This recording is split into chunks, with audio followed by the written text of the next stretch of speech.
গরম বাতাসে দাঁড়িয়ে আছি আমি, হাত জোড়া পকেটে, মুখে কষ্টের নীরবতা, চারপাশে সবাই ব্যস্ত নিজের মতো, আর আমার মন পড়ে আছে হাজার মাইল দূরে একটা ছোট ঘরের এক কোণে, সেই ঘরে যার নাম মা।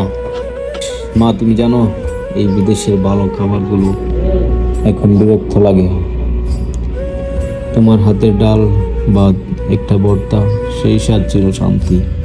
এখানে টাকা পাই, রুটি পাই, রুম পাই, কিন্তু তোমাকে পাই না মা। মাঝে মাঝে খুব কান্না পাই।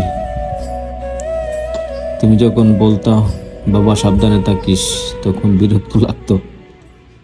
এখন তো তোমার সেই কথাগুলোই কান পেতে খুঁজে বেরোয়। কেউ বলে না এখন, কেউ বলে না এখন, কেউ ভাবে না আমি কেউ ঠিক মতো খেয়েছি কিনা, ঘুমিয়েছি কিনা। মা, আমি অনেক ব্যস্ত থাকি, অনেক কাজ করি, কিন্তু তোমার স্মৃতি থেকে এক মুহূর্ত বের হতে পারি না। সন্ধ্যাবেলায় মনে হয় তুমি ডাকবা, এই রে আমাদের সময় হয়েছে, একটু বসে তসবি পর। কিন্তু এখানে কে ডাকে মা?